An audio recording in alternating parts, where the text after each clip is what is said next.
My name is Greg White, and I'm a professor of government here at Smith College and the director of the Lewis Global Studies Center, and welcome to our panel.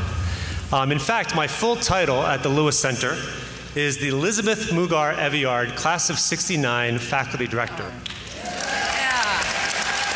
It's a long title, but stating it fully gives me an opportunity to thank Betty Eveillard and say hello to Betty Eveillard, the chair of our board of trustees, sitting next to Kathy McCartney. So,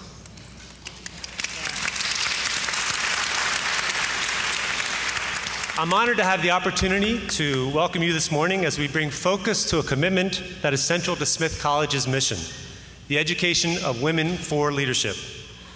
One of the ways we describe Smith is that it is both a college and a movement for the advancement of women in this country and around the world, in all fields of endeavor.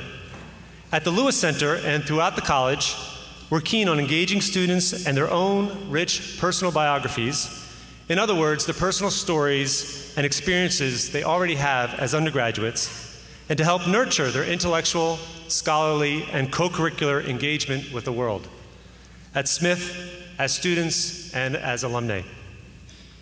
The world seems to be waking up to the importance of women's leadership in strengthening communities, advancing society, promoting tolerance, sustaining the environment, protecting children, and so much more. We've long known that at Smith, and we're excited to be leaders in this movement to advance positive and profound change for the future. This morning, in the company of a remarkable group of panelists, we're going to examine why women's leadership matters, what it changes, what it achieves, and how it's shaped, and how education fosters that leadership. We are honored to have as our moderator this morning a terrific leader in her own right, the journalist and anchor Soledad O'Brien.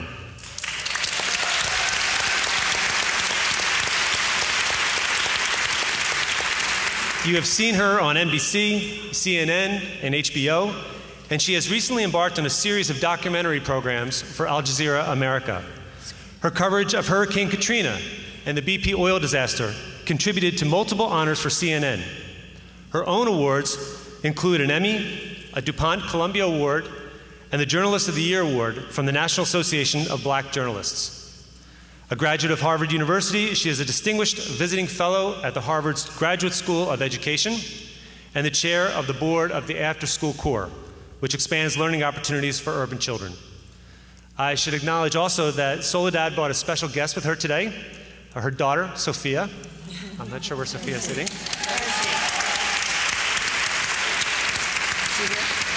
is she? A future woman leader, without a doubt, in her own right. To introduce our guests and to get us started, please join me in extending a warm Smith welcome to Soledad O'Brien.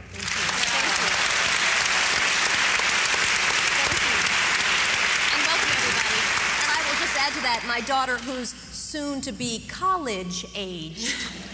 It's nice to have you all here with us this morning. And of course, we're gathered here to celebrate President McCarthy's inauguration and also to have a conversation about women's leadership and women's education.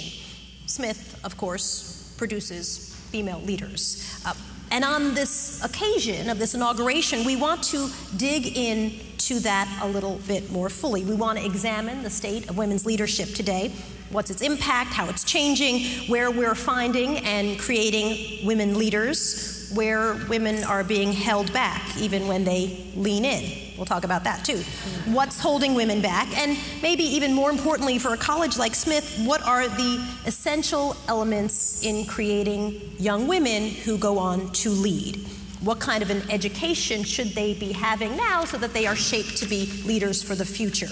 We have with us an incredible panel, and I'll just preface their introductions by saying I could spend the entire panel introducing them. They're all incredibly accomplished. Instead, I'm going to point you to their bios that are in the program, which are a little bit shorter, but I'll give you the very short version so that we can begin our conversation. We'll be talking for a little bit here on the panel, and then we'll open the conversation up to you in the audience, and we have microphones placed right here, so you can just come and line up when we call for that. So we'll begin with Marian Wright Edelman. She is the founder and the president of the Children's Defense Fund, the nation's most powerful voice for children and for families. Marian was the first black woman who was admitted to the Mississippi bar and, as you well know, has dedicated much of her career to advocating for Americans who are disadvantaged. She graduated from Spelman College and she earned her law degree at Yale. It's nice to have you this morning.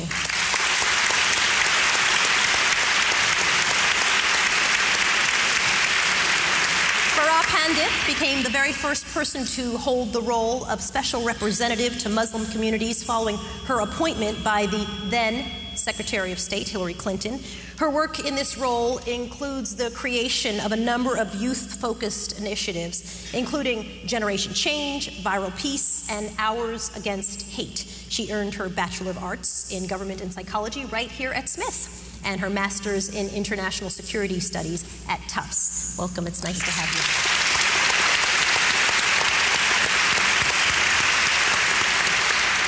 After serving 9 terms in Congress, Jane Harman became the first female director, president, and CEO of the Woodrow Wilson International Center for Scholars. She's had a very long and very successful career in politics, earned many awards, some as the CIA Director's Award, the National Intelligence Distinguished Public Service Medal. She's a Smith graduate, and she earned her law degree at Harvard.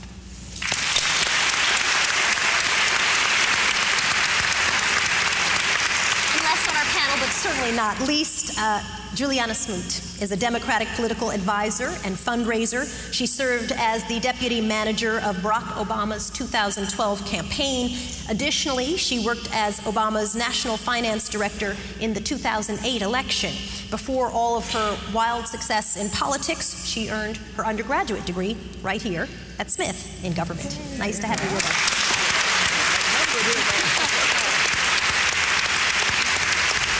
I'm going to start with a question for everyone on the panel, and Marian, I'll have you kick us off. I want you to take us all back to the year that you were graduating from college. What were you thinking about in terms of opportunities? What were you thinking about in terms of what you could bring to the world? Did you feel that you were a young, up-and-coming leader about to make her mark on the world? I'd just come out of jail with the sit-in movement. I had changed my career trajectory.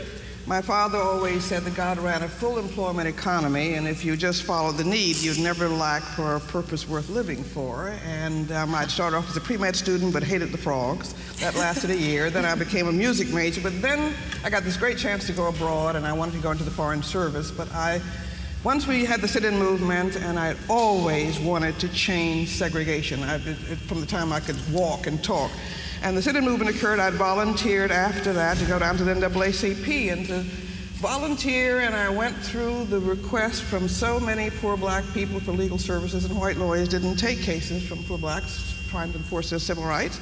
And I wondered, what in the world was I thinking about going off to the Foreign Service when the real war was right here at home? And so I applied to one law school. I had no idea what law school was like. And I said if I got in, I'd go. And I got in and I went. And I didn't like it very much. I couldn't quite see the connection between my friends who had gone off in the Student Nonviolent Coordinating Committee to Mississippi to organize on the ground to open up that closed society. But it turns out that the law was the instrument that one needed. There were 3 black lawyers in the state of Mississippi at that time for 900,000 blacks. None had ever gone to law school. But I had to go down my first semester in law school to see why I was really sitting up there in law school studying property rights and future interests and things like that. And it was the first time they brought out police dogs in the South. I watched the mobs really oppress people trying to vote. And they arrested all of my snake friends in Greenwood, Mississippi, and they immediately moved them to trial in the local courthouse. And the 3 black lawyers were 90 miles away in Jackson. And I tried as a first-year law student to go up the steps of the courthouse, see what I could do. And they wouldn't let me in, and I went around to the side door. They wouldn't let me in, and the mob was there, and the police dogs were there, and I got so mad that I knew I'd found my calling. So I got through law school, and I went back to Mississippi, and it was the greatest decision I could ever have made. Yeah. Wow. So follow the lead. Did you know that you were on the cusp of finding your calling when you were leaving school? So for me, you know, it's ironic, we're sitting on the stage in JFG, and I have very vivid memories. Julianna and I were talking about this in the spring of 1989 at Smith College, and across the Eastern Seaboard in the United States, there were a lot of racial issues that were taking place. And I had just finished my junior year. It was the end of my junior year. I had just been elected student government president at Smith, and was thinking about really wonderful things going into my senior year. And clearly, having a racial incident at Smith College was a very challenging and very dramatic moment for me. We, in this hall, had an all-college meeting that was held. The president of the school, Mary Maples Dunn at the time, did the right thing and stopped classes and asked staff and faculty and students to come together and talk about who we were as a community around issues of diversity. It was my trial by fire, for sure. And when I think about my entire senior year at Smith, it was around the issues of what we can do as a community to make a difference on issues that matter. And I was very privileged to have an incredible group of women who served with me as elected officials, and being student body president allowed me to really cut my teeth on what it means to be a leader and how to bring people together. So when I graduated from Smith, I was really thinking about the fact that I had had a really lucky opportunity to learn how to move issues that you care about. Very similar to what you said, when you feel that passion inside of you, when you know that this is something that you are going to do, you know that that's your calling. So I couldn't have told you what I was going to do or what role I was going to be in, but I can definitely tell you that when I stepped out of Smith, I knew that I had been given an opportunity to see what was possible and that I had to seize it. What was it like for you?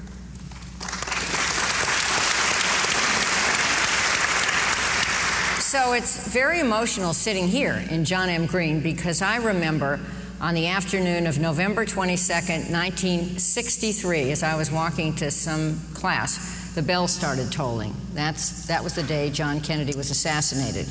I was a freshman. And my passion for politics had started earlier in 1960, when as a public school kid, I went to the Democratic Convention in Los Angeles, and I was on the floor of the convention when John Kennedy was nominated for president, and I met Eleanor Roosevelt, and it was this no kidding, folks, I am that old. And so, here I am at Smith College, a place I had never seen until I arrived. I applied early decision from high school. I had this dream. I explained when I gave the commencement speech, which I've done here twice, a big honor. But when Mary asked me to do it in 1994, I explained that I was living my mother's dream. She was an immigrant kid in New York, wanted to come here, graduated from a public high school, but was too young to qualify for a scholarship, so she couldn't come. She went to Hunter, not a bad option in the day, but I dreamed about this, and so based on nothing in particular, applied here, got here, and then in that fall of 1963, my hero was dead, and it was just crushing. And there was an all-hands meeting in this hall because everyone was devastated, and it was an extraordinary moment. Smith enabled me to pursue my passion. I worked every weekend in the Polish wards trying to help elect people, and I co-ran the Young Democrats in 1964 with somebody named Trudy Rubin, whom you may know, who is a full-time foreign affairs reporter now for the Philadelphia Inquirer, and we've traveled the world together. We still do this. But at any rate, what was it like when I graduated? So I in some strange way, figured out that politicians, many of them, went to law school. Law training is really not political training, but hey, I didn't know that. And I decided I wanted to go to law school. So in my senior year, I set out to take the law boards. Well, guess what, folks? In 1965, Smith didn't offer the law boards because girls didn't go to law school. So I had to go to Amherst to take the law boards. And it worked out fine. I was, the day before I graduated, thinking about how this place was really the place that focused me, that gave me self-confidence, and that I was headed to an extraordinary opportunity as one of the very few women back in that day going to Harvard Law School. I wasn't sure how it would work, but somehow I was going to fulfill my dream and be elected to some high office, and it worked. And Smith, I think, when I think about it, was the wind beneath my wings. Absolutely. That's right.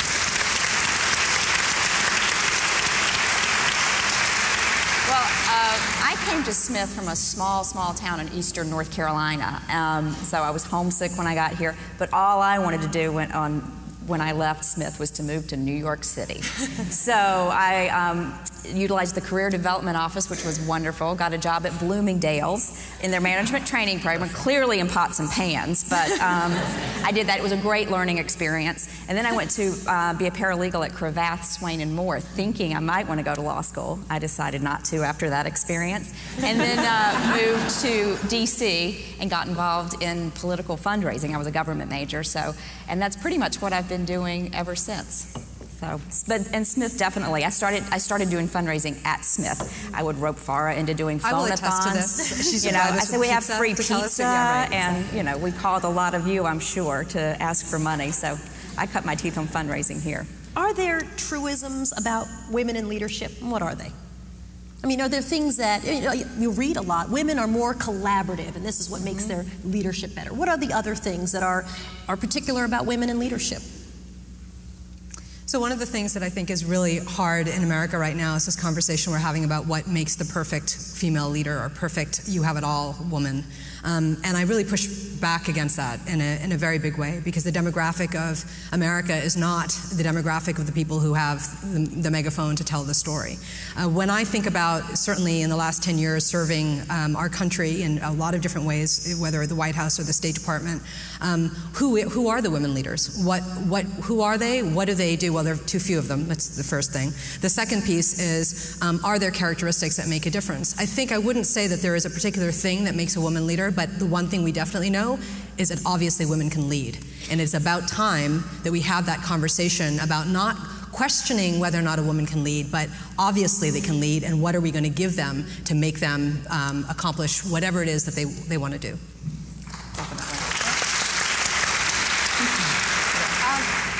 I was in Congress for 17 years. That's 119 dog years. And I didn't run for Congress until I was 47, and it was the first elected office I had sought since junior high school treasurer, which I lost. If you don't count being co-president of the Young Democrats. I don't remember if that was elected, and there were only about 5 Democrats at Smith at the time, so I was one of 5. But at any rate, from 1992 until when I left, I walked out of Congress in the middle of my term. That was a hard decision to take this amazing job as head of the Wilson Center. But I saw huge changes in the number of women and the perceptions of women as leaders, at least in legislative positions. And they were for the good. And some things I would say in general are, 1, women are not all the same. Why do we need to be all the same?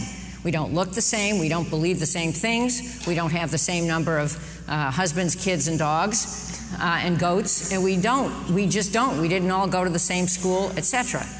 We are part of a bigger cause. I loved it when introducing this, someone said, the introducer said, Smith is a movement. It's a big movement. It's called humanity, and we should have the right to be different from each other. But there are a couple of things that women do differently from men, I think. I think we listen better.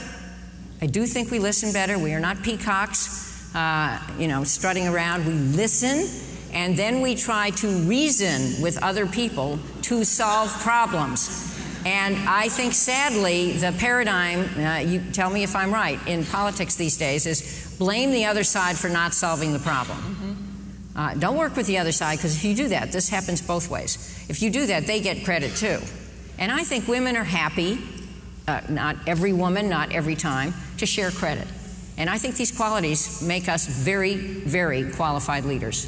Well, I agree with that.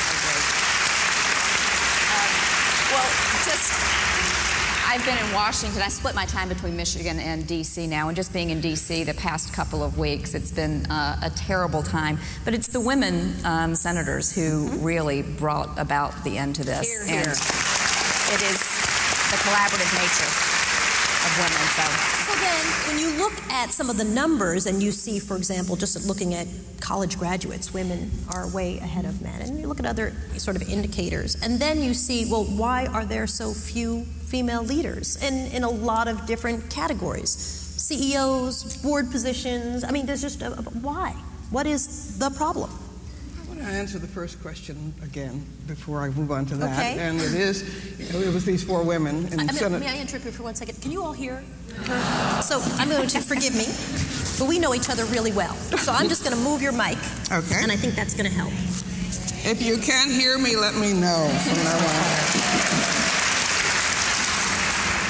I want to go back to the question about women and their leadership, and obviously we are pretty diverse, but I grew up as a young black girl with very strong black women in my life. Yeah. Can you hear her?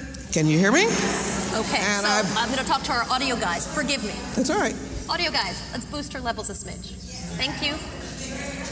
Go right ahead. And face the audience will help.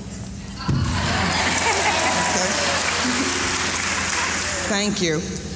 And I've always felt very blessed to be at the convergence of great events and great leaders. But many of the leaders who formed my life were the women who worked behind the scenes. I grew up in a family where my mother and father were true partners, and I always knew I was as smart as my older brothers. And they raised me to contribute, and in a sense I was raised to be a leader. My father was a minister, but my mother was a church organist. She founded the Mothers Club. Many of the things she started 75 years ago still exist. She did what had to be done, and she and other black women were the backbones of the church. And if black women didn't exercise leadership in the faith communities and the black community, the church wouldn't exist. They raise the money, they do all the work. Women are multitaskers, and we have children. We've got to basically juggle, and so we know how to do a whole lot of things at once, which I think makes us versatile and able to turn on the dime, and yet to be very disciplined, and we obviously have to work very hard.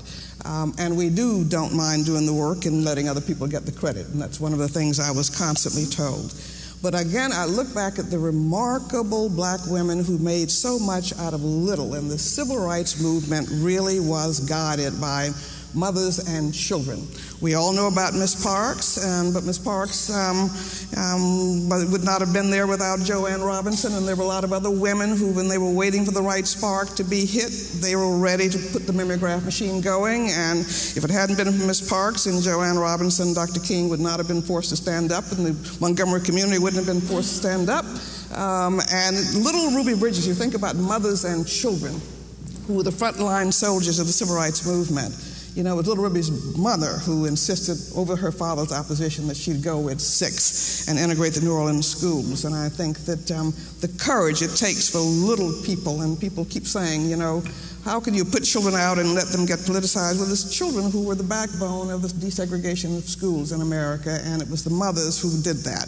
And then you had these remarkable black women like Fannie Lou Hamer and Ella Baker and Septima Clark. They were always on the cusp of change. And so I just believe that women can do everything, even when we have to juggle.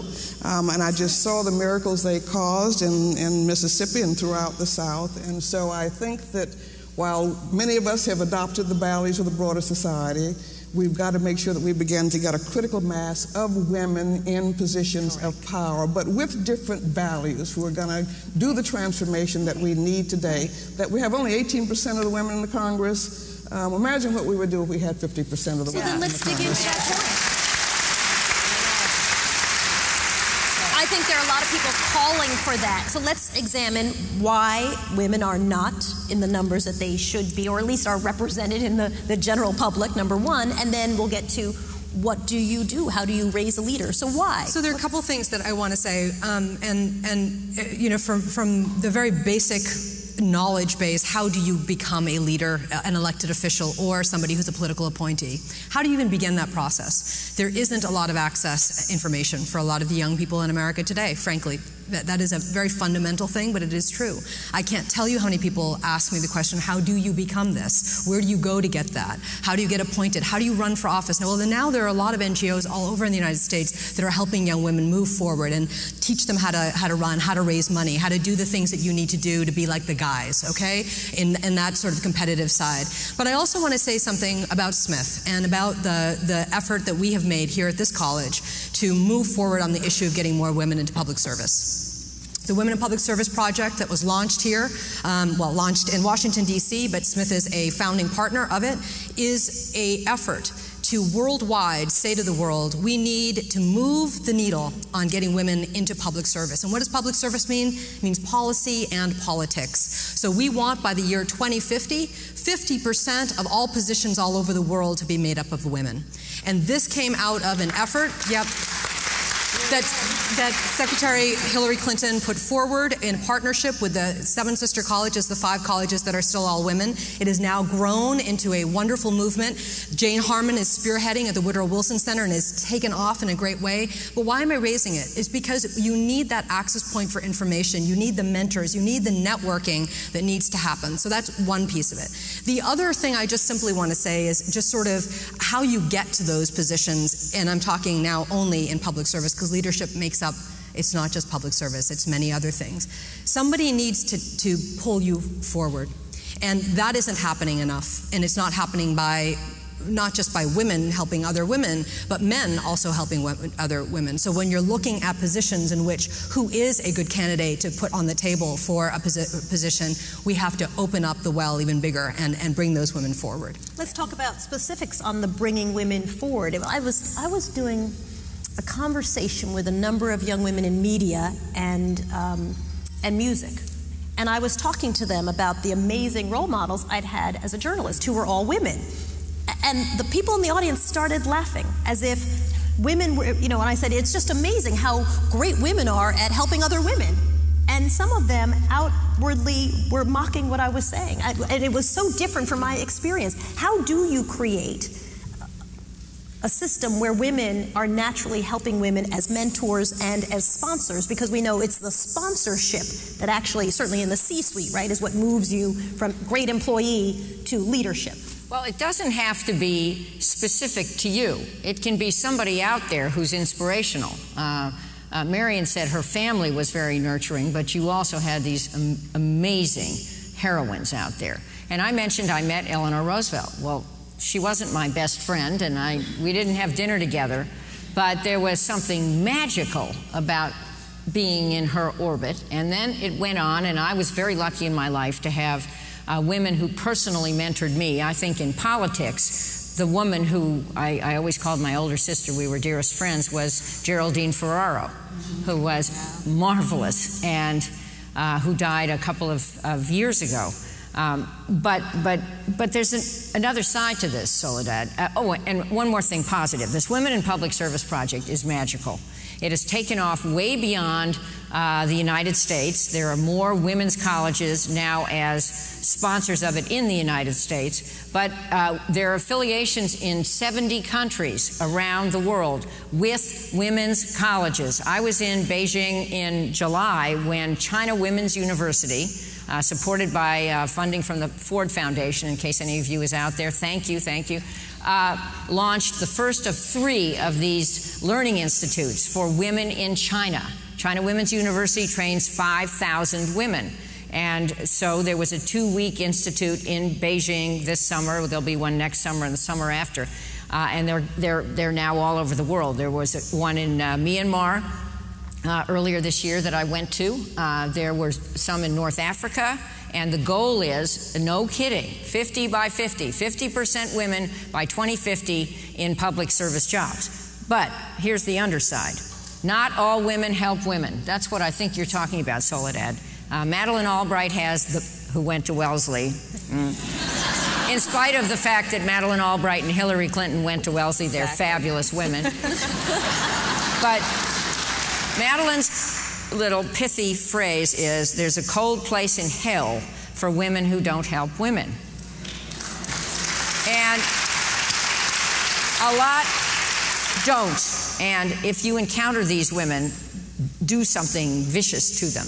I mean, these are women who make it and then roll up the gangplank and think, I'm either too threatened or I don't want to make up the reasons they do this. But they're harmful. And they're everywhere. And we need to plot, the movement that is part of Smith, we need to plot to eliminate these women and to replace them with us. women who really want the broader sisterhood in the world to succeed, women like the women in the Senate. I mean, my personal best friend in Congress is in the other party, and she is Susan Collins, and I can't be prouder of the effort she made. I would like to add that there are some pretty good guys out there that help women too. Yeah, my husband's in the audience. Okay. He's one of them. And he is chair of the Michigan Democratic Party, and it is a tough thing. He's trying to recruit women to run. He wants more and more women to want to run. And he says it's crazy to run for office, and women do tend to ask the hard questions of themselves, their friends, and their families, and ultimately they come to know. So what I would say is put the fear aside and just do it. So if any of you especially live in Michigan or want to move to Michigan, I'll introduce you to my husband. We need you to run for office. So I would say do that. And yes, a win matters, but just doing it and running and getting out there and doing it changes the conversation too. Can I reinforce that? But I think that women are doing slightly better in state and local offices. They're about 25, still under 25%, but they're doing better than the federal level. And I think the most important, one of the most, if not the most important thing to run for these days is school boards. Because we have got to control the education of our children, and if we look at what is happening now in our public education system with 60% of all of our children not able to read and compute at grade level in 4th and 8th grade, and 80% of our black children and almost 80% of our Latino children, who are already the majority of our babies and will be the majority of our child population by 2019, that is the most serious economic, military, and security threat to the nation that exists. And we have got to turn it around. And we have got to educate our children, because if they're not educated, they're being sentenced to a prison pipeline and to the sidelines. And so we really need to begin to have women capture this public education system, good women with values who are going to fight and then move up the ladder and focus in on how we're going to prepare the country for the next series of challenges. And I think that's really a crucial starting point. Could I? So I would even broaden it. Marian said something interesting earlier about women and their children who are making a difference in terms of the movements that are happening here in our country, the civil rights movement. But I would expand that globally. And certainly in the travels that I've done around the world, and I've been very privileged to see almost every part of the planet, it is the women that are moving ideas forward. They are the ones that are being provocative about what we need to do. They're the ones who are in the communities, and I don't just mean in the villages, I also mean in the cities, and I also mean in a lot of different ways asking the right questions. When you're talking about the importance of education and getting it right, it also is getting it right globally. One of the most compelling pieces of all of this is if you don't get the girls to be educated, if you don't teach them how to speak, read, get out there, we have missed an entire generation. And so as I think about the issues that we're looking at in America, I just want to open the lens a little bit larger and to say this is a global need. It's not just an American need. So then if we were to be as so presumptuous to give advice to the incoming president on her inauguration, what would we tell her about what the young women who are coming into Smith as a stand-in for young women going through college everywhere need to be learning here and elsewhere? Well, I am so clear she already knows it. And you have picked, and that's one of, and she is on the cutting edge of what we're going to get done in the next 2 to 3 years. We're going to have a high quality early childhood system in this country and get it right. And I could not be prouder of what she's been contributing in terms of the importance of investment. I don't know why we are so dumb in this country that we can't recognize the cost effectiveness as well as the rightness of preventing children from becoming poor and preparing them for public schools. It's the most important foundation we can lay. The president has proposed $90 billion in mandatory money. He's not going to get it unless women organize and make it happen so that we can get every child ready for school and don't widen the achievement gap.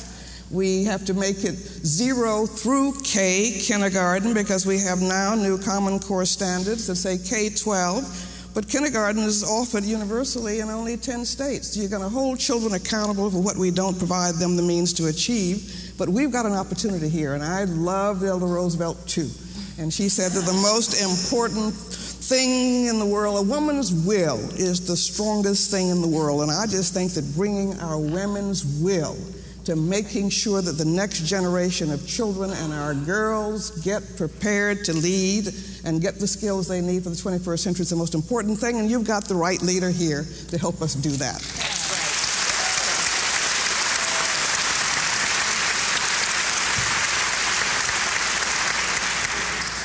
I have some, I presume to have a little advice that maybe mirrors my experience.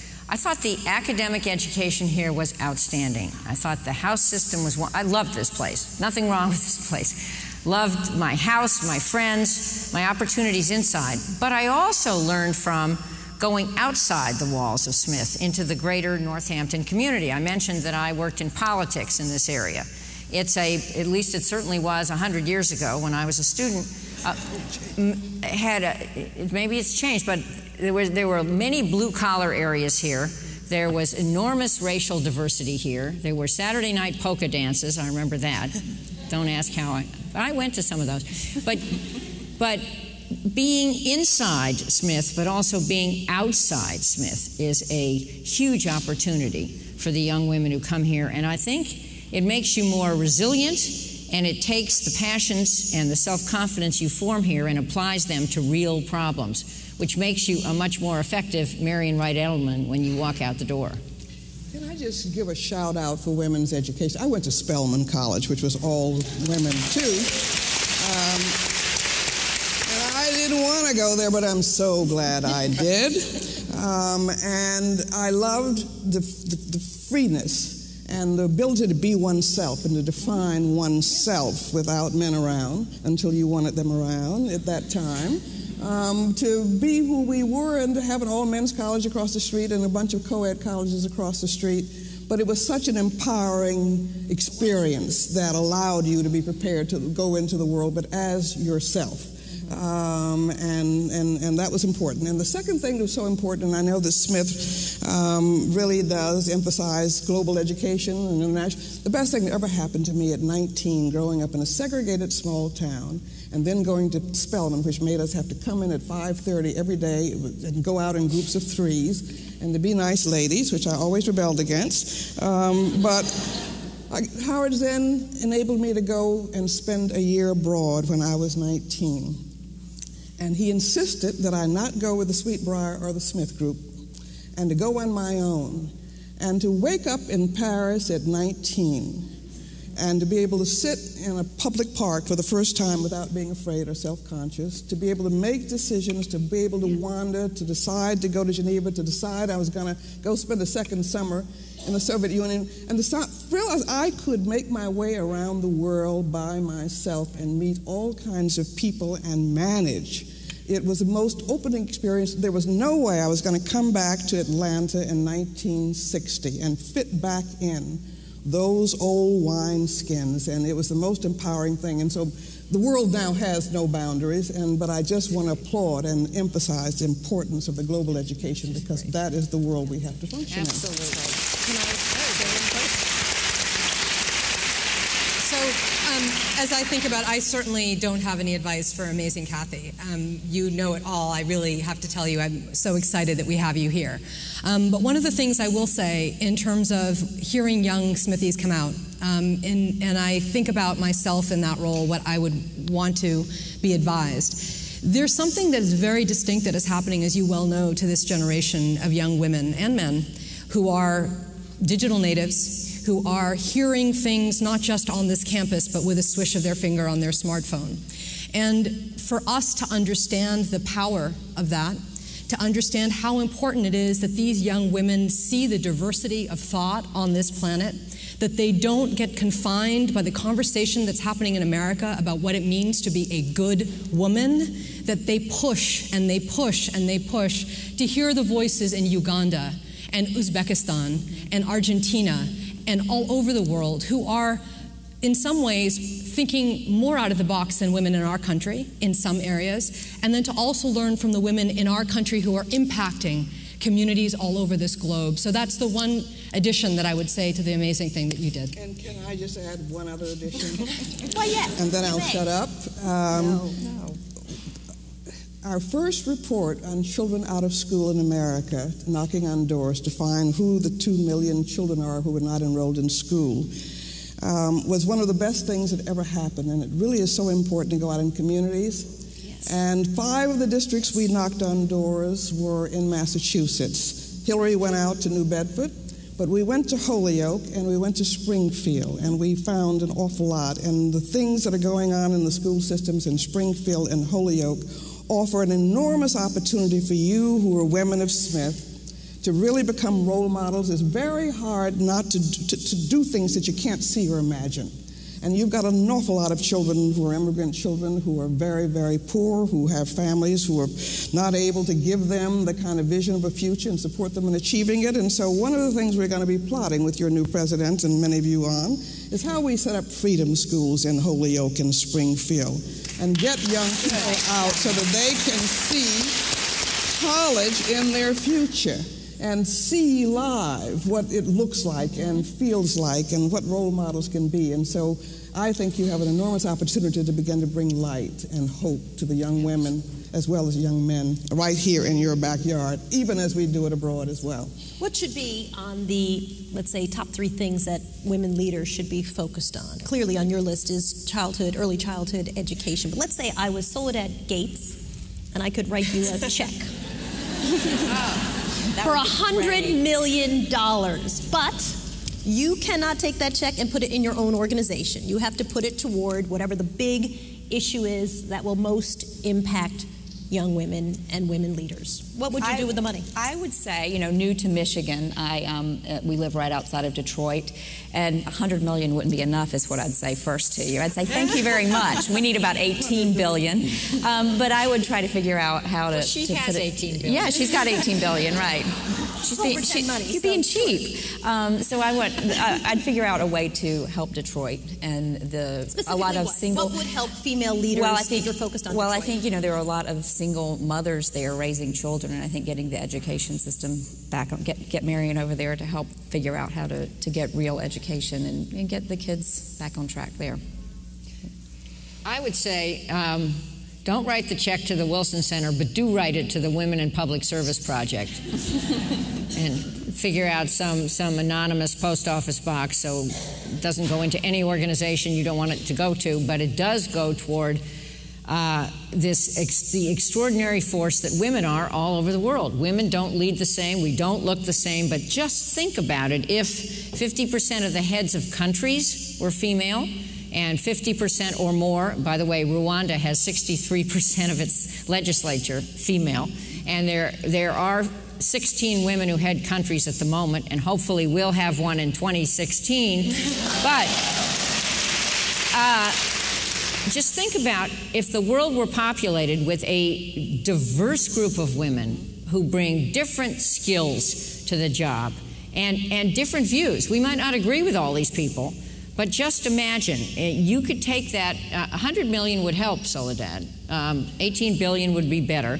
You could take that money and the problems Detroit faces, which are very serious, and I don't want to minimize them at all, think about a new generation of leadership in Detroit that could make the tough decisions about pensions and I'm not saying they were wrong, the ones that were made or not made, but I'm saying there's a series of things that probably have to change for Detroit to have a brighter economic future. Just imagine if most of the decision makers were women. I think it might go a little better. Okay, so what would that mean if most of the decision makers were women? Extrapolate that out for me. What do you think that would Well, mean? I think just what we saw in the Senate, what we were talking about. I think women are better listeners. They're more collaborative. And, people, they would work with their colleagues and bring in a larger community to solve problems. I was going to say Women in Public Service Project, but I will tweak it because I think that there's another element here in terms of what a woman does within a community. And it's from a very, Having traveled as much as I have, certainly in the last few years, it is devastating to see what's happening globally around the areas of, for lack of a better word, mutual respect or tolerance. The increase of hate around the world is off the charts. In places like Europe, the number of people who have survived the Holocaust are dying. The number of people who believe in Holocaust denial are increasing. That is one data point, and I could talk about different things that are happening in other parts of the world. Because women are raising the children, because they are leaders within their community, I would put that money towards teaching issues around mutual respect. I may be different, I may have a different skin color, religion, viewpoint on life, but to teach mutual respect will pivot the globe in a completely different way. We've got to have more women inside the political process, but we've got to build a voice outside the political process. I mean, you cannot have children killed by guns or injured by guns every half hour. We can't stand for that. Our children are being killed by guns 17 times at greater rates than the children in 25 other industrialized countries. Why is this? I mean, we lose more children in 1 year than we have to gun violence, than we have lost in the Iraq and Afghanistan wars, and we don't have a movement to say enough. We've got to have a voice to answer back those who want not to have basic gun safety regulations. There has to be that outside voice. Child poverty and maternal poverty and poverty in the nation with the highest GDP in the world is a moral and practical obscenity. There needs to be an outside voice that says we're going to end child poverty, and that has to come, I hope, from women. I don't care, and women of all races and incomes have to come together, and grandmothers and mothers and non-mothers and young people have to come together to say we're not going to do that. We've got to close those economic inequality those maps.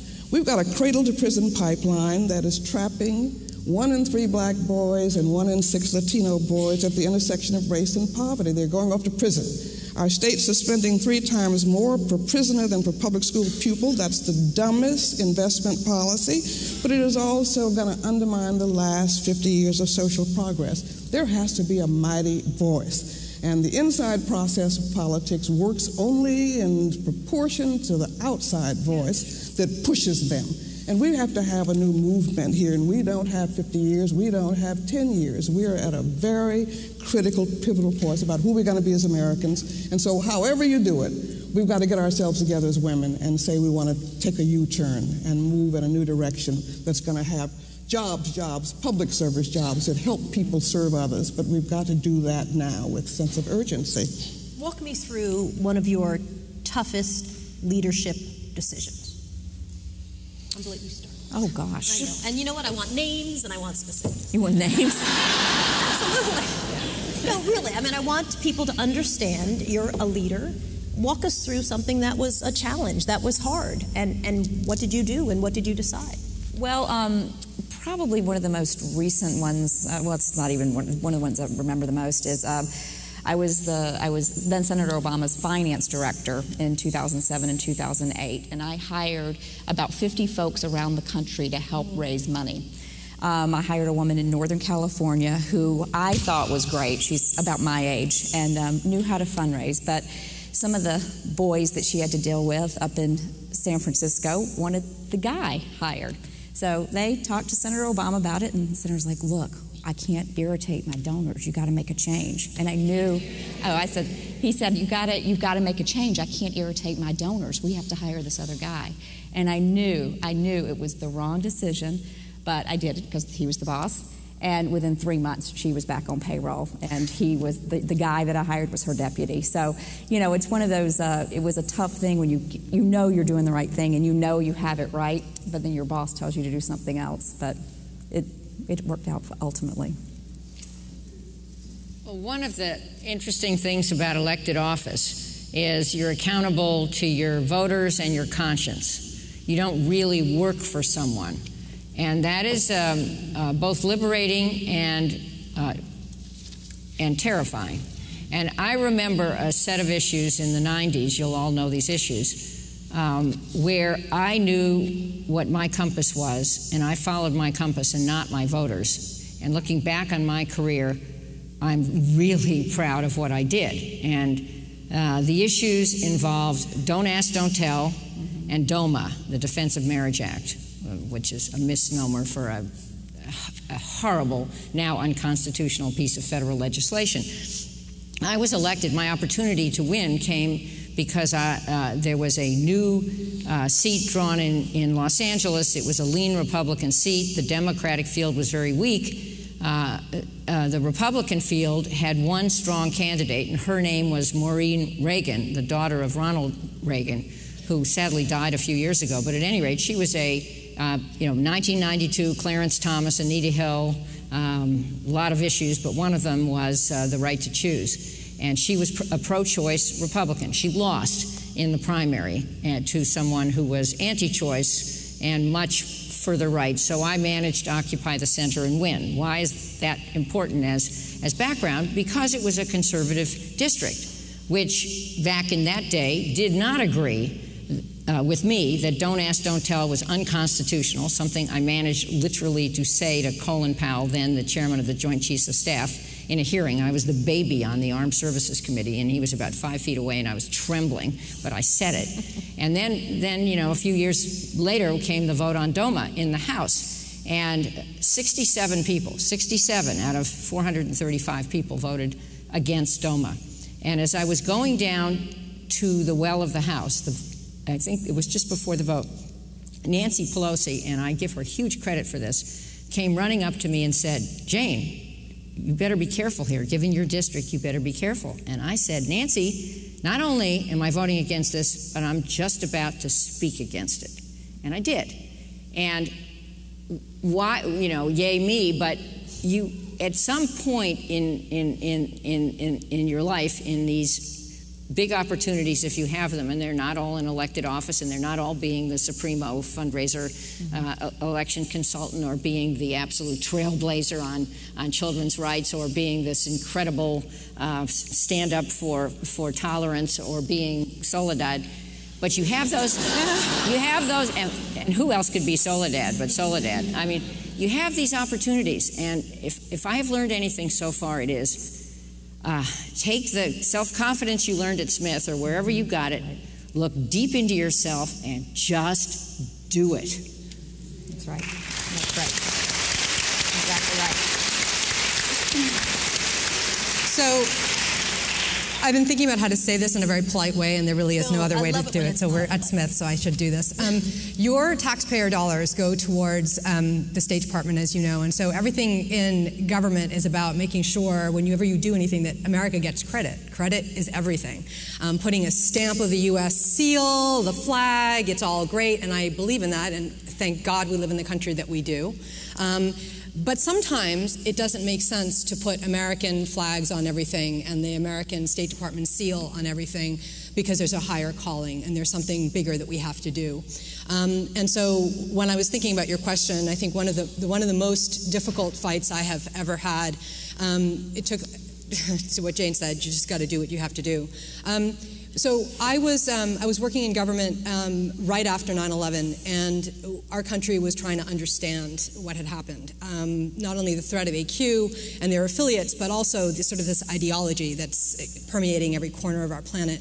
So we were really thinking about the counter-narratives that we could put out there. What do we need to do? How do we need to do this? And the American philosophy on everything is, what can we do? And then we can tell everybody that we're doing it. Well, you can't play this game on this particular topic. You have to do things in a way that's balanced and sensible and not secretive, but in a way that makes sense to be able to eradicate the threat of violent extremist ideology.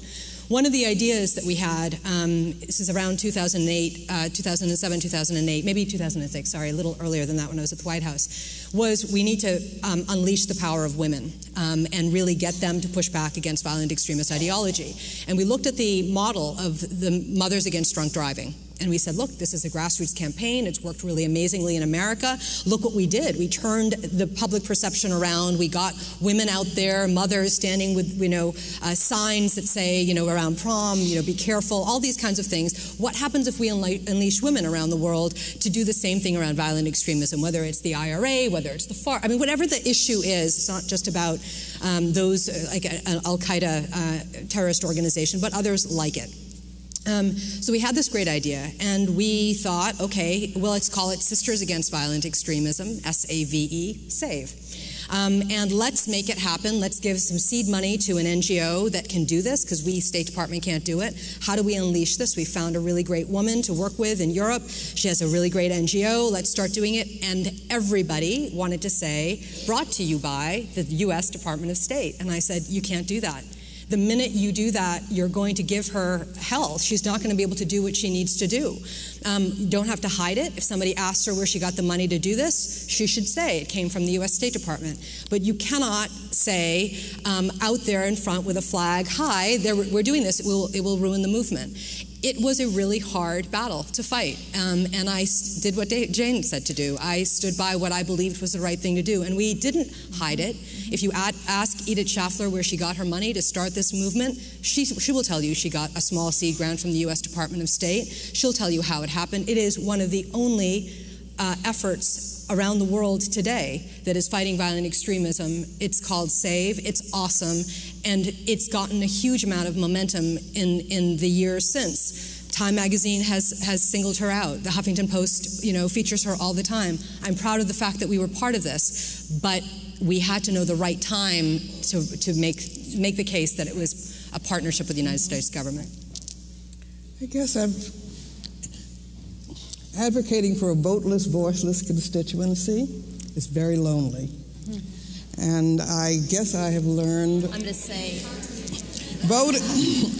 It's a very lonely bit of work to be an advocate for a voteless, voiceless constituency, which is what children are, and for the poor, that nobody pays a lot of attention to, and they give lip service to children, but when the budget room's doors close, we know who the first ones to target and to cut are. And I guess the second thing I would just comment is that we all have to be mindful, and I have learned to be mindful of the different roles that people have to play.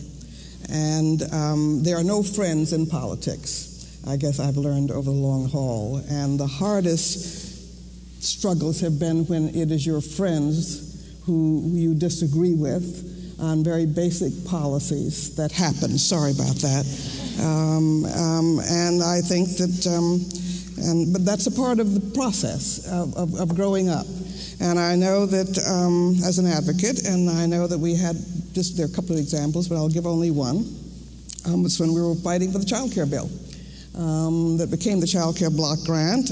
But two of our best and wonderful advocates over the years on a range of children's issues decided at the last minute to undercut the coalition's positions. And we took a group of children to Congress to protest that change, and we were called bullies. I loved it. Mr. Rostenkowski called us bullies because we brought a couple of hundred children up to say we really want a good child care bill. And our dear friends, and they really are, they've been with us 98% of the time, George Miller and Tom Downey were the ones who were going astray in our view. And it was very hard, and the press said, well, she's going to burn all of her bridges with people who have been good friends and helped on children. But we got our child care bill by hanging in there, and it was perfectly fine, I realized, to stand your ground and to get these laws on the books, and we are working with those people afterwards. And in fact, I think when you end up standing for something and succeeding, it helps you for the next fight of rounds. So you really do have to be clear about what your role is, and our role is very clear. We're an independent voice for children. And we have to hold everybody accountable, and it's always harder when your friends are in power sometimes and disagree with you than when your friends are not in power. Before I open it up to the audience, and again, we have our microphone right here, I'm going to ask a final question. There was an article in the New York Times Magazine the other day, and it looked at women who had left their jobs to stay home, and then years later went back to revisit sort of what they felt about that decision, which they talked a lot about at the time. and the question of how to be successful and really at a high level in a leadership position at work and also raise a family successfully, I think has never been really fully answered. Otherwise, the articles that have been written about, you can't really have it all, or lean in wouldn't be bestsellers, and as they always are. So walk me through what your experience has been. When I talk to young women on college campuses, young women who are in that pipeline for leadership, they literally want to know, how do you have kids and have a great job? Well, I'm 46 and don't have kids. I'll celebrate my 2-year anniversary next week. But in reading Sheryl Sandberg's book, it was very interesting. I do have a lot of friends who have struggled with, staying in their jobs, having kids, doing childcare. Childcare is so expensive, and it should be. We need to pay for the childcare, but she had a good point in her book that it's an investment in your future. If the mother is staying at her job, earning just enough to cover the child care, it is an investment into the family, into her growth in her career. So I thought that was a good way to look at it, and it's something that young women should think about too. Even though you're just making ends meet by having your kid in daycare, I think that's a good. I can say that not being a mother too. It's easy for me to sit up here and say that. Well, I have 4 kids, and 2 were born when I was an aide in the U.S. Senate in the 70s, and 2 were born in the 80s when I was a lot more comfortable but bored practicing law. And maybe, as with Sheryl Sandberg, the things I say can be dismissed by some because I never was struggling financially through this period, and lots of women struggle and have to hold not just one job but 2 or 3 while being mothers. But there is no hard, pat answer. That book, which I have to confess I haven't read, but I have read about, pushes women in one direction. I don't think there's one direction to take if you're a mother, even if you have means and can afford childcare. And the direction I chose to take was to have a full-blown career the entire time, and I did. And none of my kids, they're all adults now, and 2 of them have 2 little kids each, whom I love much more than I love them. But none of my kids turned out to be a drug dealer, and while some of them were inconvenienced along the way, they respect the fact that I followed my passion. Just tell one little story, since Soledad wants stories. So my youngest at the time, when I was early in my congressional career, my youngest daughter, who is now 29, was 7. And I called her from the floor of the house one evening to say, honey, I can't come home to put you to bed because I have to stay late to vote. And her immediate answer, listen up everybody, was, Mommy, tell me why staying late to vote is more important than coming home and putting me to bed. Now, how many people know the answer to that question? Wow. So I think that this is part of what I was saying earlier. I think the conversation about can you have it all is problematic on a lot of different levels, and I think that the answer for it is very dependent on who you are. Everybody has a different version of what it is. You could be successful, and every chapter is different in your life. I am not married. I have no children, so it's hard for me to talk about how you balance that. Like Julianna, obviously, we have a lot of classmates who are doing that dance, that struggle. But I think what is very hard is that we are forced in America right now to make a choice as to which is better and how you do it, and can you have it all, and answer these really complex questions as if it's some easy thing to do. Why can't you say, right now, I'm putting full steam ahead on this particular thing. I'm a mom full-time right now. I'm doing this at another time. Or I'm trying to balance the best way I can and just give everybody a break about how they're doing it and what needs to be the right thing. I think it becomes very, like you, talking to young women, that is the #1 question I get asked all the time. Is it possible to have an amazing career and have a family? And certainly we have examples all around us of of people who've been able to do it with a lot of different circumstances, but it's not one cookie-cutter answer that goes across the field. I am the product of a mother. My parents got divorced when I was 10. My mother is a pulmonologist. She was working full-time and raised me and my little brother. She was the medical director of a hospital here in Massachusetts. I'm not a drug dealer. I've turned out okay. You know, it's really, you know, I mean, she drug dealer at our bar. I was just coming. No, right. But what Jane said was so important. If you see the person who's raising you as the mom with passion and integrity, it is a very important thing to teach a young person as they're growing up. And so whatever the woman as the mother chooses to do, or as the woman who is an aunt or a cousin or whoever they happen to be around young people around them, to be themselves, to show people what they're capable of doing is an incredible gift, I think, in terms of their own trajectory and also what they're doing for that young person. I'll give you the final word before I open up to the audience for questions. And I'm going to have you turn your head that way because the mic picks you up better. These are very hard choices, and they shouldn't have to be choices. I could never not have worked outside the home. But I never once in doing that, once I decided to get married and to have children, didn't see that as that my children were the first things always. If I had a conflict, they came first. I mean, if there was an important meeting, but my child was sick, I stayed home to take care of my child. And so that was always very important. But secondly, an important part of the parenting is that you teach them about the need to be active and to participate, and you can't protect your own children anymore without protecting other people's children, and so it's a part of the lesson of parenting. And third, I think that I have evolved because I was in that generation of parents where we women had to figure out how we would have it all, and we tried to do it all. I am so proud of the way my 3 sons have turned out because their wives, it's not no longer do they help their wives manage, it is sharing, and we need to raise our sons to respect our daughters and to share equally.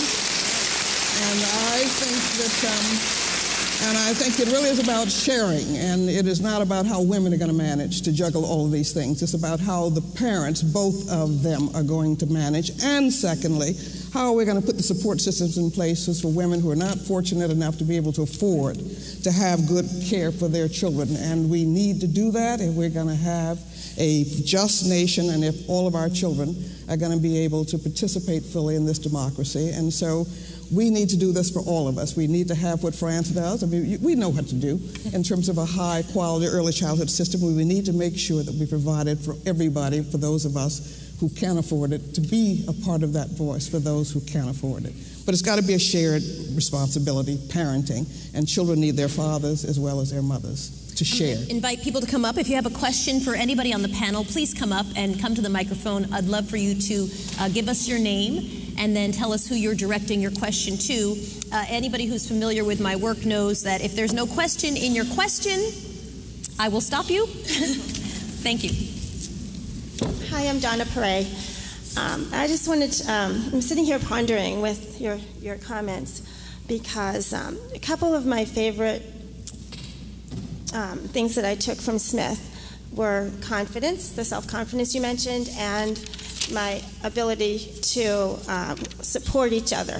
The women are able to support each other. And I think those two things go hand in hand because I think you need the confidence to be able to realize that helping somebody else out is not going to mean you don't succeed as well. So I think you need to have the confidence in yourself that you will succeed to be able to support somebody else as well. So we have that supportive environment around here, around Smith. So that makes me wonder, though, because when we're talking about women in leadership, at some point, to be a leader, you need to break away as being the leader. So I'm in education, so it's a very cooperative environment, so I don't have to worry about that. So my question is to the leaders on the panel, what is it about, do we need to suppress that maternal supportive instinct to go ahead, or do we use that as if we're mothers, we lead the home, do we use that in that way? And then I think about why aren't more women in leadership positions, which you're discussing, and I think Well, our men they have the male ego. So you're raising a lot of good issues, and before we go on, let's tackle some of them, and I appreciate that question. Sounds like she's saying, is leadership a zero-sum game, right? At some point, all these qualities that we've attributed to women, to be a leader, you got to kind of go this direction and move out. Yes. Are they mutually exclusive? No, they're not. No, it's not a zero-sum game. I think it's a positive sum game or a negative sum game. I think you bring to leadership your passions, but your village. And some people have kids, some people don't. Everybody has some family circumstance and dear friends. And keeping that a part of you as you lead is the way you get over the incredible loneliness that Marian talked about. Making some of these decisions that could absolutely put in an elected official context, cause you to lose the next election is a very lonely, tough decision. But you can make it more easily, or I could, because I knew I had, even if they all didn't agree with me, I had this support system. So my answer is you do both, and you always do both, or you don't do either of them as well. Thanks for the question. Go ahead. Hi, my name is Julianna Jimenez. I'm from the class of '97. I've been teaching for the past 17 years since I graduated from Smith, and I really appreciate the emphasis on public school education and of enforcing the kind of different ways in which we can improve education. However, what I'm concerned about here in terms of strengthening women's leadership is that there's not enough emphasis on actually teaching teachers how to support and empower young women to go into leadership. We talk a lot about higher education being that pipeline, but we're not actually talking about how schools are doing that work. Where's the vision for supporting teachers to support young women and girls? And a corollary to that is, where's the vision to support teachers on teaching young boys and men not to be sexist and misogynist, and how to bring a more gender-based lens to schools? So let's talk about education and not just higher education. What do you think? Oh, I think that's very, very important. We're doing it. We're trying to change the culture of schools from the outside through out-of-school time and summer freedom schools. And we've had 133,000 children, pre-K-12, go through freedom schools, but we've had 13,000 college students. 2/3 have been women and 1/3 young men. I'm so pleased that many of them are going into teaching. But more importantly, they are beginning to get the confidence to lead, and they are learning their history, and they're learning what the problems are by working in the poorest communities, and they have to confront what they have to do in order to prepare the next generation of children, girls, and boys. And I'm just so proud of how they're stepping up to the plate. And I hope that as they go into public schools, we get enough of them where they'll begin to infect the public schools with the child-centric approach to putting children at the middle of it all. And it is about empowering children, but also the magic of having young black and brown men and women in classrooms with children from these poorest communities who can see what they can become. And these young people who are being transformed by seeing the children's need for them. Many of them who are going to teaching had never thought they'd do it, and so I'm just so proud of them, and I think that ultimately the most important role of the Children's Defense Fund is as a leadership incubator for the next generation of servant leaders who will go into a range of institutions, but understanding that children are the point, and the public education system is a crucial part of our target. We're about 90% women. But I was so pleased to watch all of our alumni come back, and they are doing everything. And if we do nothing more than to have planted seeds in many institutions of decision-making throughout the country, which will focus on children, that's important. But I think that you've got a new generation that I'm so proud of. They are ready to step up to the plate, and we have to give them enough opportunities for service and for advocacy so that they can see that this is an important career and one of the most important roles they can play in transforming the country, the next generation. But you're going to see changes because I just see them coming up. Thanks for the question. And it's going to reach critical mass. Thank you. Hi. Thank you. My name's Shira, and I'm in the class of 2006, and I could address this to Jane Harman or Farah, really to all of you, and certainly to Kathleen. Basically, it follows up on the last person's question, which is that I just became a parent overnight in January of a 15-year-old from foster care, so I'm trying to learn, what can I learn from teenagers? And one of the things I've really realized is that we are not harnessing the energy of young people, and I would go lower than 15. So I guess for the Women in Public Service Project, 20, 50, 50%, I'm with you, but I don't think we'll get there if we're not talking about, as Marian is, 6-year-olds, and especially with boys. You know, I mean, their mind is open. I work in the Middle East peace politics world and politics. I love my boss. He's a man. He's just not going to change at 50. We need people at 6, 7, 8 to be integrating their thoughts and ideas and to be harnessing their energy. So I'd love to know what we could do with the Women in Public Service Project around the world to harness teen energy, preteen energy, and also Smith to really make sure students here, as they're in college, actually are mentoring younger people, because I found that the older women I work with on my board, they did not learn how to do that. So I hope that Smith College can help students learn how to be mentors, and I'd love to know your ideas. So I think that you're asking a great question, but there are different levels to what you're saying. First of all, I'm not going to dismiss those people who are much older, because they have a lot of value. Absolutely. And they can. Oh no, I love but what I mean is I think that the lessons that they have that can be implemented for the younger people, I mean, let's not forget that. The Women in Public Service Project was launched in the end of 2011. We are building momentum every moment of every day. Jane has taken this and it's blown out, as you heard her say, globally. We're in more than 70 countries around the world. It's amazing. But like you, many people are talking about the importance of going earlier, not just college age, not even high school, but grammar school. What can we do? It's going to depend on the partnerships that we build around the world, the kind of money that comes to the table to allow us to be able to do it. We can't just take a magic wand and go, yes, we can help the 6-year-olds everywhere. But it's also, by the way, this is everybody. This isn't just women in public service, but who are the role models that you're putting out there for girls and boys to see? And if you only keep showing men and men and men and men, how is a young girl going to know at age 6 that she can do, whatever she wants to do? I think, or a young boy, right? And I think so. It's a multi-layered question that you're asking. I don't disagree with what you're saying in terms of starting much younger, but in terms of the Women in Public Service Project, it isn't like this hasn't been brought on the table. I think it's going to take a little bit of money and partnerships to get it to the younger age. Just one additional comment. It doesn't all have to be top down. Just think about Malala Yousafzai and the impression she has made in the world. One little girl with an incredible amount of courage.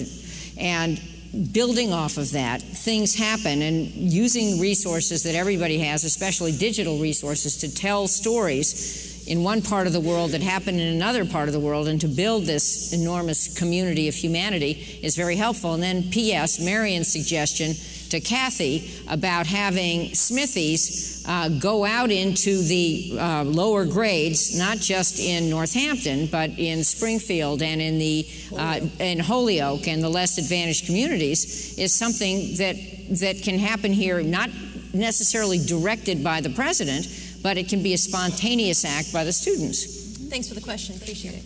Hi. Good afternoon. I'm Gabrielle, a student here at Smith College.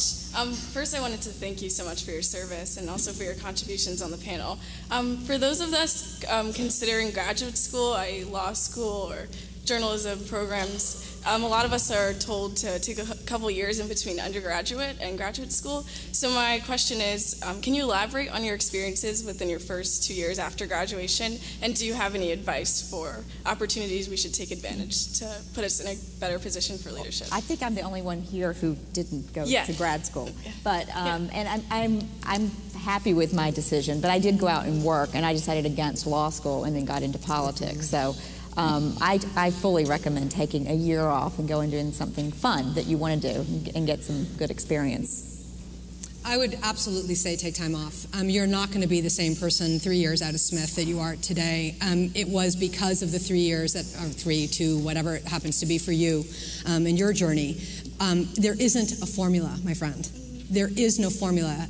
If you copy somebody, it is not going to be your life. Right. Make it your life. Figure out what you're passionate about right now. Do something that speaks to you in the years that you graduate from Smith. It will lead you to the right kind of graduate school. It will lead you on the trajectory that you're meant to be on. And if you listen to all of the voices of people who tell you which way you're supposed to do it, you're going to be confused and you're not going to know what's right for you.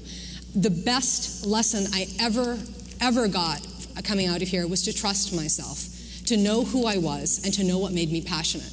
And the 3 years that I spent right out of Smith, and by the way, the first job I ever got was because I met Barbara Bush on this campus my senior year.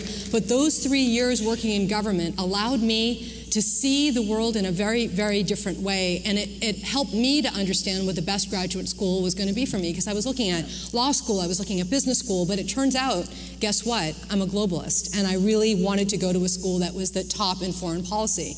It was because of that journey in the 3 years after Smith. So whether you're going to be an artist, or you're going to be an opera singer, or you're going to be, I don't even know what, take the time to understand what makes you tick and what you're passionate about. And one addition, I went straight to law school. I was lucky I got in, and back in that day, that's what most people did. But my kids didn't do that. All of them took years off between college and graduate school. Much better option. Think internationally. Think about Marian in Paris on her own, this 19-year-old kid, free. You might not be able to afford that, but there are all kinds of organizations that you can work for at subsistence or very low pay, but you can somehow, you went to Smith, for God's sake, you can do anything. So figure out someplace and go and experiment. You mentioned journalism, so I'll just answer that part for you. I think it's very valuable to figure out what you really don't want to do as much as it is to figure out what your passion is. And so, you know, working right after school is a great way to say, wow, I would never, ever want to do that again, and try something else. Thanks for the question. We appreciate it. Hi. Hi, I'm Leslie Mark, class of 1983. And my journey's been more than a couple years off, and I haven't gone to grad school either, Juliana. But there was a comment made in the earlier panel about this new age of student who pushes back because they have ready access and they look at the tradition sometimes and they say, you know, not for me, let's get on with it and figure out a different solution or a solution. And there's something you said, Juliana, too, about women taking assessment and then deciding, no, I'm not going to go for the politics. And I've been that person. And I come from a part of the globe that's called the Central United States, a very red place that's very unfamiliar for a lot of people in this room. And in my home state, we have undercut education so that it's now going up before our state Supreme Court. I live on the State Line Road, actually. And on the Missouri side of my metropolitan area, I have a school district in the city of Kansas City, Missouri, that's unaccredited. And prior to being unaccredited, it was accredited for a short while. We've gone through something like 17 superintendents in the last 20 years. We have a problem where we can't get people to invest in the community. So your question is? So my question is, when you have institutions that are being questioned and you have capable potential leaders who are saying no and taking a pass, and you've got global emphasis where we're turning our vision out and forgetting sometimes to look at our core, though Marian's words are prescient and purposeful and ever looking in, how do you engage people and women and men to connect in their communities and empower? I also live in the state that has two brothers that fund an awful lot of work that counters all good local efforts. To me, that sounds like for both of you, right? Politics 101. How do you engage? But it can't be politics. Where I'm finding success is outside of politics, Soledad. And what I mean by that is I think that there are lessons from politics, if you look at politics as engaging people at a grassroots level to do something that might be able to give some insight into your question. So let's start over here. What do you think? Well, I think, you sound like you would be a great person to convene a meeting with just friends, in your neighborhood. I don't know if that's already happening. We do. But get people to start talking about it and come up with ideas. And I know that sounds so simple and easy, but sometimes people shy away from doing that and talking about the hard issues. I think Barack Obama I mean, think about that improbable life and his story, which propelled him, his story and his ace team, of course, of Smithies. Smith College got, So, whatever. But a vision, one person's vision, an improbable vision from a guy, you know, in a basically a single-parent family, and with no monetary support and so forth, that propelled him to become president. And if he can do that, you personally, I think, take a bigger leadership role in your area, figure out what the levers are, and marshal the people behind you, and take on the bad guys. A lot of life is taking on bad guys, and you're obviously fierce enough to do it, so do it. Right. Thank you for the question. I'll be talking to you. I have time for one last question. My apologies for the other two in line. So you're going to be our last question for the panel. Thank you. Go ahead. All right. Well, picking up on that note, because that was my question. I'm Kathy Topal. I teach in the education department here. I think President Obama has put forth so many efforts that we're talking about here on this wonderful panel. And, you know, how can we change it? How can we really help him to, you know, in early childhood education, I think hate is a big topic, and, you know, how do we counter that? Because I think so much is hateful now in the discussion. So that's my question. Right, so how do we, I mean, it's a great way to end, I think, which is at the end of the day, how do you mobilize grassroots change, you know, to make the world a better place? So I will say to you that as silly as this is going to sound, obviously one person is making a difference in communities all over the world. And I was sharing a story backstage with a young man named Mohammed Karisi, who calls himself the Slum Ambassador. He was born in Uganda in one of the worst slums I have ever seen in my life. He came out of a family that the people in the slum, HIV/AIDS is a very big deal in this slum. He didn't know who his mother was. He had a father who had many wives. At 10 years old, he left the slum to go out into the street because it was better outside on the street than inside of the slum.